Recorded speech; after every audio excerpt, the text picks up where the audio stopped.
Hi YouTube, this is the last of my pre-recorded Gen Con content. This is all the time I had for, and I'm hoping that we get some real IRL Gen Con channel content soon. So the last deck profile I want to show you guys pre-recorded is Hunters.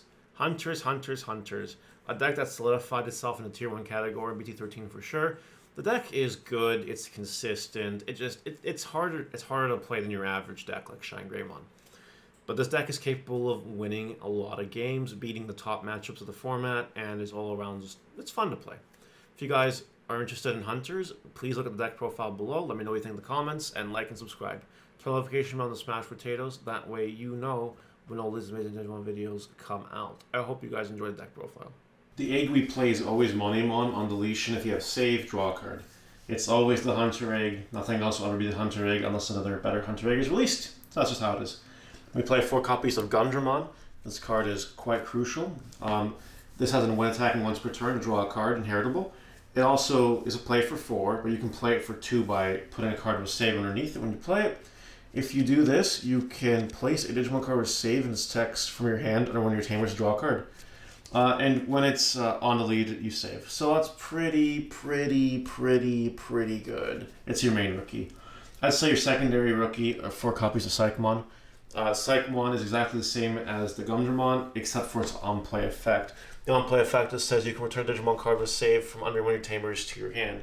So if you accidentally stuck something wrong underneath there, or if you stuck something underneath there that you need later, you can play Psychomon and grab it later. The card's pretty good. We play 2 copies of Dracmon. It can evolve on your egg. Don't worry about that. Its on-play effect has the ability to return 3 Tamers from your hand and bottom deck to draw up to 3 cards. Pretty good card. Also has a year turn effect while it has save plus 2000 DP. So it lets you help get over aggressive threats. And then the last rookie is 1 copy of Shopmon. It just has Undeletion save. But when attacking, you pop a 4000 DP or less, which is pretty good. I only play 1 because it doesn't really advance your game state any. It just helps remove your opponent's board state slightly. Not really a big deal, honestly. It's an 11th rookie. 10 I think is a little bit too short for rookies in this particular deck. But 11 seems like the sweet spot. Besides, you're playing more champions than rookies anyway, and your champions, for the most part, just hard play them anyway. So, that's it for the rookies. On the champions, we start with the best one. 4 copies of Digimon Superior Mode. Also has the when attacking draw inheritable, on deletion save, as well as putting a card with save and make a Tamer from trash. Is pretty good. But then when Digivolving, if it has 2 or more sources, the Digimon, it gains Rush for the turn. And that Rush does carry over to anything you evolve on top of it. So very key card for the strategy. It allows you to win the game out of nowhere. Then you play 4 copies of Shopmon King. It costs 5 to play, but you can put something with save from it underneath to play for 3. And then when you play your Digivolve, you can play Tamer from your hand. Anything except Watchmaker in this deck. And then on deletion, save, and as well put a additional material from your trash underneath the Tamer. The when attacking is the same as the Shopmon, pop a 4000 or less when you attack. It is okay, it is just there for the Tamer acceleration. And then we're playing 4 copies of Damemon. This inheritable gives you blocker. It's your blocker inheritable. You need 4 copies of this card to ensure you have the blocker inheritable. In addition to that, its on play is the same in terms of cost as the Shopmon King. Its deletion effect is the same as the Shopmon King. And also, when you play it, you reveal top 3 cards of your deck and you just play Tamer. So it could whiff. It does whiff sometimes. And it can't play Watchmaker, which kind of sucks. But if you do have one there, it is pretty good. And then the last champion, 3 copies of Clockmon. Clockmon, I think, is more important now than it was in BT13 because of the inheritable jamming. With decks like Royal Knights on the rise and very big DP thresholds, having jamming to go into security protected is very powerful. The Clockmon itself also has blocker. It has an on-play effect where you reveal the top 3 cards of your deck, and you can add 2 Digimon with save of different colors to your hand. That's very nice. It also has on-deletion save. I think this card is like the heart and soul. I was playing 4, but after talking to one of my big Discord users, Marshmallow Ruffian, after he won with Hunters, I took out the 4th Clockmon for something else, which we will get to soon. But yeah, on to the ultimates now. We're playing 4 copies of the Ace Monster, the Digimon Superior Mode. So when you evolve this card, you can tuck something under one of your opponents. You can tuck a Digimon under one of your opponent's other cards in the field. Level 3. And that level increases by every different color Tamer you have on the board. So it can tuck 6s, no problem usually. And then it has an end of the opponent's turn. If it has 4 more sources, it can attack without unsuspending. So it can attack no matter what. You know, if it's suspended already, you can attack again. The card's really powerful, giving you multiple attacks. It also has the inheritable, lets you draw a card when attacking once per turn. So this card is a mandatory 4 of, you can't really get away with any less than it. Then we're playing 2 copies of Astomon. I'm still in the Astomon build. I'm still a big believer that the Omni Shop build is not the way, but rather the the Warp and the Quartz for cheaper is very powerful. So it can evolve on a level 4, or it can evolve on a level 4 purple, or it can evolve onto a level 3 like a level 3 Cyclone. You will do that sometimes. You just will. And then when Digivolving, you can play a level 4 lower Digimon card with save underneath one of your Tamers. And then if it has 4 more sources, you can evolve into Quartz Mom with a reduced cost of 3. Quartz Mom is still really good this format, really good against Shine, kind of decent against everything else in the format. Any deck that's super Tamer reliant, it's going to be really good against. And then of course it has the when attacking draw card inheritable. So yeah, Quartz Mom is your secondary Mega, or Ultimate, sorry, and it is really good at what it does.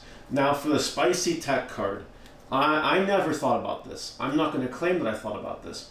But I tried it in a few games, it came up once, and it won me that game. It is 1 copy of Metal Garurumon Ace. So, we're finally getting around to playing this card in a deck that's not Melga. And it evolves for 3, or you can play for 6, but it has counter, right, like the Ace cards do. So when the opponent declares an attack, you can evolve on top of your guy for free. And you do play 6 level 5 purples. When it's evolving, you trash up to 3 cards in your hand, gain memory for each. So basically, if your opponent attacks you and you have, if they have 2 memory or less, you're passing over their turn after the attack concludes. That's a very powerful effect. If your opponent, is not expecting a Metal Garurumon Ace, it can literally end the turn, potentially end the game. That's really, really cool. Also has a 1 attacking effect that you can trash 1 card in your hand to delete opponent's Digimon with the lowest level. It comes up, I guess, but the game it won was because it came up against a deck and testing, and I just evolved, and it passed over the turn on Memory Tamer, so I got even more memory, and then I won the following turn with Superior. So that's really, really good. I'd say the only 2 downsides of this card are the overflow. When it dies, you lose 4 memory, but that hasn't happened yet, so it's okay. And it can't evolve in the Quartz one.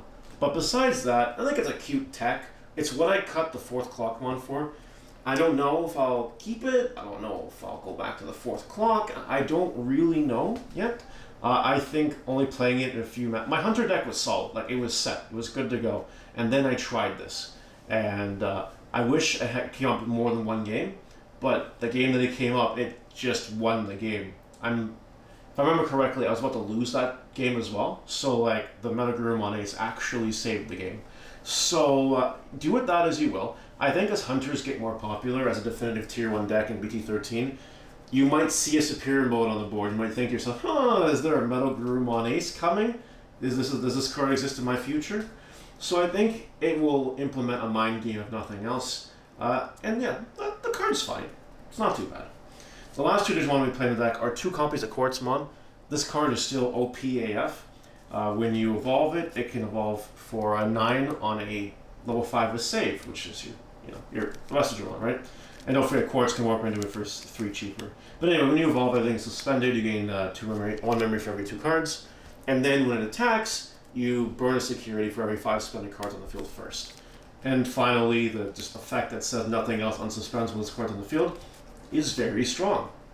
Quartz Mom is still good in this format. The fact that it's 15k sometimes puts it out of range to be DP deleted by Shine.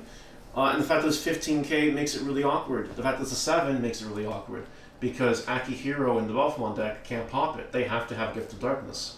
And other decks just have an issue getting around it, right? It's going to be hard for Blue Fleur to stun it. It's going to be difficult for other decks to deal with it. If they have the perfect removal card, then fine, they have the perfect removal card, not a big deal. But if they don't, it's going to end the game. So yeah, Quartz Mon's still really OP, still a very powerful card in the game. I don't know why I was sprinted, to be honest. The card's pretty stupid. On to the Tamers. We play 4 copies of Taiki. This is your best one. It is your Tamer that on the start of the turn, you tuck a card from your hand underneath it to draw a card.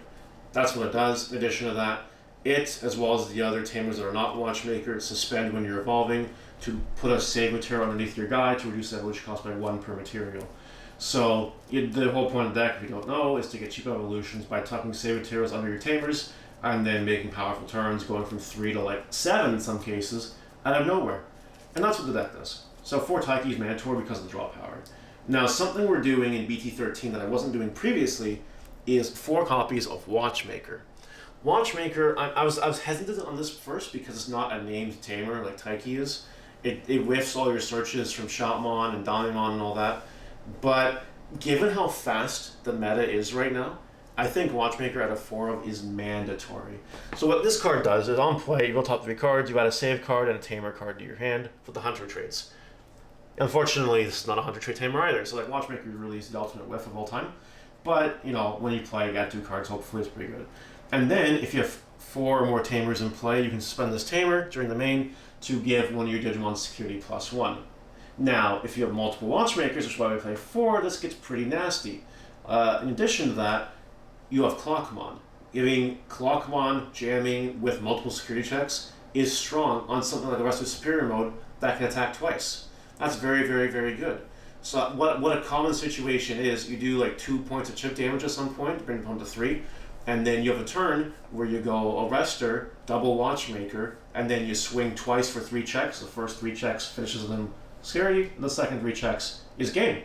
So like Watchmaker is MVP this format. If you disagree, let me know in the comments. We play 3 copies of the Memory Tamer. It unfortunately does not have the ability to tuck a card at the start of main phase, but it is Memory Tamer, so it's fine. And we play 3 copies of the Black U. When you start main phase, you tuck a card again memory, and then it's the same as Taiki. Suspend it, reduce cost. Tamer's really good. The last card in the deck, the 50th card in the deck, is a copy of Calling from the Darkness. This allows you to recur your rookies, your Restodramons, your Superior Modes, and your Astomons. Or Metal Garurumon Ace if you really want to, but really you're going to use it to recur your the cards you need to finish your line. Calling out 1 is really powerful in the deck. That's it for the deck profile. Let's go to some closing thoughts here. Alright, that's it. That's Hunters. That's it. Hunters. Deck's really good. Superior Mode Turbo, Quartz Mom Turbo, and the inclusion of Melga Ace is just for funnies.